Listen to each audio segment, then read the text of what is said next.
नमस्कार दोस्तों, मेरा नाम है doctor Aman. As a special educator हमेशा आपको डिसेबिलिटी के बारे में जानकारी देती रहती हूँ। आज मैं आपको जो जानकारी दे रही हूँ आपके ही सवालों के जवाब दे रही, क्योंकि नया साल आ रहा है।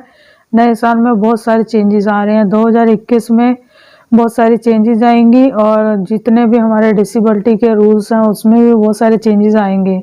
तो हर चेंजेस के बारे में आपके जो क्वेश्चंस थे मैं उनके जवाब दूंगी आज, क्योंकि न्यू ईयर है। न्यू ईयर पे सबकी क्वेरीज क्लियर हो जानी चाहिए।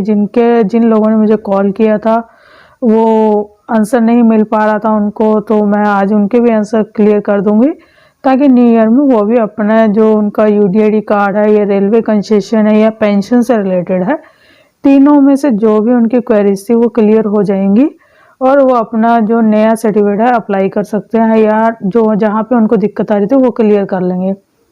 तो इससे पहले कि मैं वीडियो शुरू करूं, तो सबसे पहले आप सबको, यानी कि जिन्होंने मेरे साथ इतने लंबे से समय से साथ दे रहे हैं, उन सबको हैप्पी न्यू ईयर एंड नया साल उनके लिए बेटर आए और उनकी जो भी प्रॉब्लम्स है वो सभी सॉल्व हो जाए नए साल में। तो इसके साथ ही वीडियो सबसे पहले सवाल आया है वो है ईश्वर चंद पांडे जी का, जिन्होंने बोला है कि वो 100% डफ एंड डम है, यानी कि म्यूट लिख रहे हैं साथ में कि वो म्यूट है। म्यूट वो बोलने और सुनने की क्षमता से ग्रस्त है और 100% है। वो पूछ रहे थे कि क्या मैं गवर्नमेंट जॉब अप्लाई कर सकता हूँ। ईश्वर जी, आप बिल्कुल गवर्नमेंट जॉब अप्लाई कर सकते हो। गवर्नमेंट जॉब के लिए आप वैलिड हो, आपके पास यूआईडी कार्ड, डिसेबिलिटी सर्टिफिकेट ये होना चाहिए। और जब भी कभी भी गवर्नमेंट जॉब निकलती है तो उसमें आपका स्पेशल कोटा होता है एचआई का, तो आप उस कोटे को देखिए और उसमें अप्लाई कीजिए। जैसे अभी एसबीआई ने निकाला था, उसमें एसबीआई में भी आपके लिए कोटा था, तो आप उसमें भी अप्लाई कर सकते हो। आप डिसेबिलिटी के कोटे में अप्लाई कर सकते हो, आप गवर्नमेंट जॉब के लिए वैलिड हो। क्वेश्चन है अजय जी का, जो कि पूछ रहे हैं कि जो वो सर्टिफिकेट लेते हैं उस पर सीएमओ ऑफिस की स्टैंप होती है और मेडिकल ऑफिसर की स्टैंप होती है। जिस डॉक्टर से आप असेसमेंट करवाते हो उनकी असेसमेंट होती है। उनका क्वेश्चन है कि उनको मेडिकल ऑफिसर से मेडिकल अथॉरिटी की स्टैंप मिली है लेकिन डॉक्टर की नहीं मिली है। तो आपको अगर डॉक्टर की नहीं मिली है तो आपको सर्टिफिकेट के ऊपर डॉक्टर की स्टैंप लगवानी होगी, क्योंकि जब आप यूडीआईडी अप्लाई करोगे तो आपको वो सर्टिफिकेट भी अपलोड करना होगा। अगर उस सर्टिफिकेट में अपलोड करते समय अगर वो वेरीफाई होता है तो वेरीफाई में वो इनवैलिड हो जाएगा और आपको जो बेनिफिट मिलना है, यानी कि यूडीआईडी कार्ड बनना, वो नहीं बन पाएगा और आपको उसका नुकसान हो जाएगा। जो नेक्स्ट क्वेश्चन है हरीश चंद्रा जी का है, वो बोल रहे हैं कि मेरी डिसेबिलिटी ऑर्थोपेडिक का 45% है, हैंडीकैप है। वो कह रहे हैं कि क्या मुझे रेलवे कंसेशन मिलेगा। बिल्कुल जी, आपको 45% रेलवे कंसेशन मिलेगा। अगर आपकी डिसेबिलिटी 45% है और आपका यूडीआईडी कार्ड बन चुका है तो आप अपना रेलवे कंसेशन के लिए अप्लाई किए और आपको जरूर ही। क्वेश्चन है वो अजय जी का, वो कहते हैं कि कौन से ओरिजिनल डॉक्यूमेंट जमा कराने हैं, अटेस्टेड कराने हैं। तो दोस्तों आपको वहाँ पे अटेस्टेड डॉक्यूमेंट जमा कराने हैं डीआरएम ऑफिस में, तभी आपको रेलवे कंसेशन पास इश्यू होगा, जो सा फोटो आईडी कार्ड होगा। जो क्वेश्चन है वो इंद्रजीत सिंह जी का, वो कह रहे हैं कि पेंशन के लिए क्या यूडीआईडी कार्ड वैलिड है। हाँ जी, बिल्कुल यूडीआईडी कार्ड वैलिड है पेंशन के लिए। अगर आप यूडीआईडी कार्ड अप्लाई करते हैं और उसके साथ पेंशन फॉर्म भी अप्लाई करेंगे तभी आपका वो ऑनलाइन चेकअप होगा, चेक होगा और उससे पता लगेगा कि आपका डिसेबिलिटी वैलिड है या नहीं है, क्योंकि इसमें डॉक्टर की असेसमेंट होती है और आप उसके लिए वैलिड। तो मोहम्मद हाफिज जी का है, जो ये कह रहे हैं कि उनका जो रेलवे कंसेशन पास है वो कितना वैलिड होगा। देखिए, इसका वैलिडिटी आपको मैं बता देती हूँ कि इसकी वैलिडिटी जैसे कि आप इशू करवाते हैं आपकी डिसेबिलिटी के ऊपर डिपेंड है। अगर आपकी टेम्परेरी डिसेबिलिटी है तो वो 5 साल के लिए वैलिड होगा। अगर आपकी डिसेबिलिटी परमानेंट है तो आपको वो परमानेंट कंसेशन पास मिलेगा, फोटो आईडी कार्ड मिलेगा। इसीलिए ये डिसेबिलिटी के ऊपर डिपेंड है। और नेक्स्ट जो मेरा वीडियो है वो परमानेंट और टेम्परेरी डिसेबिलिटी के ऊपर है, कि इसमें कौन कौन सी डिसेबिलिटी टेम्परेरी आती है और कौन कौन सी परमानेंट आती है। तो इस चीज़ के भी आपको क्या क्या बेनिफिट होंगे, कैसे कंसेशन मिलेगा, इसके बारे में जानकारी दूंगी।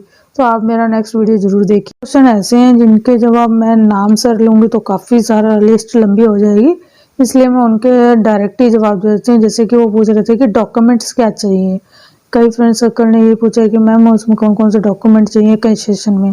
कंसेशन में वही चाहिए आपको आधार कार्ड, डिसेबिलिटी सर्टिफिकेट, और जो आप सिविल सर्जन ऑफिस से रेलवे कंसेशन का ऑनलाइन फॉर्म निकलवा के उसको वहाँ से फिल करवा के अटेस्टेड करवा के स्टैंप लगवा के डीआरएम ऑफिस लेके जाएंगे। आपको 3 डॉक्यूमेंट्स वो चाहिए, आधार कार्ड चाहिए, वोटर आईडी कार्ड चाहिए, फ़ोटो चाहिए, आपके 4 पासपोर्ट साइज़ फ़ोटो चाहिए, तो ये आपको डीआरएम ऑफिस जाना ही होगा और उसके लिए अप्लाई करना होगा। जो डिसेबिलिटी है वो 40% अबव होनी चाहिए, यानी कि आपकी 40% डिसेबिलिटी अबव होगी तभी आपको उसका रेलवे कंसेशन पास बनेंगे, नहीं तो उसके अलावा पास नहीं बनेंगे। अगर आप टोटली ब्लाइंड है तब भी आपको 100% ब्लाइंड होंगे तभी आपको रेलवे कंसेशन मिलेगा। डफ एंड डम भी 100% डफ एंड डम को मिलेगा, ना कि जो 50% या 40% है उसको है। जो ऑर्थोपेडिक है उनको 40% पे डिस्काउंट कंसेशन मिलता है। 40% अगर वो है तो उनको 40% से अबव वालों को ही मिलता है कंसेशन। और जो एमआर इंटेलेक्चुअल डिसेबिलिटी मानसिक मंदबुद्धि रोगी है उनको उनको तो परमानेंट ही मिलता है डिसेबिलिटी। उनके साथ एक हेल्पर की जरूरत होती है, इसलिए वो अकेले कभी सफ़र नहीं करते इंटेलेक्चुअल डिसेबिलिटी वाले। तो इसके लिए कंसेशन के लिए आपका क्राइटेरिया यही रहेगा। मेरे फ्रेंड्स ने कहा कि मैम हमारा यूडीआईडी कार्ड अप्लाई करे इतने महीने हो गए, 3 महीने हो गए, 2 साल हो गए। तो मैं बता रही हूँ कि अगर आपके 2 साल हो चुके हैं या इतने टाइम हो चुका है तो आप जाके अपने नियर बाय सिविल हॉस्पिटल में ज़रूर विजिट करें। आपके पास रसीद होगी, रसीद लेके ज़रूर जाएं और रसीद के ज़रिए वो आपको ऑनलाइन स्टेटस बताएंगे। वो मिलेगा नहीं मिलेगा क्या पता, आपका वो जो वेरिफिकेशन में ही इनवैलिड हो गया हो तो ना मिल पाए, तो इसमें भी प्रॉब्लम आ सकती है। तो आप वहाँ ज़रूर विज़िट कीजिए क्योंकि विज़िट करना बहुत ज़रूरी है। और जो लोग कहते हैं कि हम विज़िट नहीं कर पाएंगे, तो देखिए अगर आप ऑनलाइन चेक कर रहे हो, ऑनलाइन में आपका वो सबमिट ही नज़र आ रहा है, तो उसका कोई सोल्यूशन नहीं है जब तक आप नहीं जाओगे, क्योंकि उसके लिए जाना ही पड़ेगा। क्योंकि हॉस्पिटल से कोई भी बंदा आपके घर आके ये नहीं देखेगा कि आपका यूडीआईडी आपको तक क्यों नहीं पहुंचा, आपको उसके लिए जाना पड़ेगा। मुझे पीछे से किसी ने मैसेज लिखा था कि मैम डिसेबल होने की वजह से हम नहीं जा पाएंगे। तो जाना तो देखो, डिसेबल आप हो लेकिन उसके लिए आपको जाना तो पड़ेगा ही, क्योंकि आपको उसका बेनिफिट चाहिए। गवर्नमेंट आपको बेनिफिट तभी देगी जब आपके पास डॉक्यूमेंट होंगे। गवर्नमेंट हमेशा इसके लिए असेसमेंट कैंप लगाती है, कैंपिंग करती है कि आप आए और अपना असेसमेंट कार्ड बनाए, फ्री में कार्ड बनवाए। तो आप वहाँ पे बनवाइए ज़रूर, अपना जाना तो पड़ेगा स्टेटस पता करने के लिए।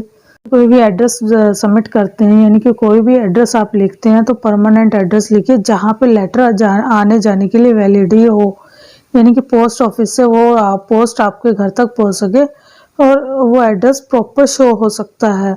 तो जब भी आप सुविधा केंद्र में या कहीं पे भी एड्रेस लिखवाते हैं तो पूरा एड्रेस लिखवाइए, नियर बाय गली क्या है, गली नंबर तक लिखवाइए, तभी आपका वो लेटर आपके घर पहुंचेगा। आप अपने डॉक्यूमेंट अपलोड करते हो तो डॉक्यूमेंट बिल्कुल क्लियर कैम स्कैनर से ही क्लियर करें और स्कैन करके उनको अपलोड करें, क्योंकि डॉक्यूमेंट अगर क्लियर होंगे तो आपको उसको परमानेंट डिसेबिलिटी सर्टिफिकेट मिलेगा। क्वेश्चन था मोहम्मद जी का, जो महाराष्ट्र लातूर से थे। उन्होंने क्वेश्चन किया था कि उन्होंने 8-10 डिसेबल पर्सन के यूडीआईडी अप्लाई किए, लेकिन वहाँ पे आधार कार्ड ऑलरेडी सबमिटेड आता है। तो देखिए उन्होंने किसी कैंप में कहीं ना कहीं जरूर आधार कार्ड उन्होंने सबमिट करवाए हुए हैं। तो इसीलिए है कि आप उनका आधार कार्ड वैलिड कीजिए या उनके सभी की एक फाइल बना के उनके नियर बाय जो भी सिविल हॉस्पिटल है वहाँ लेके जाइए।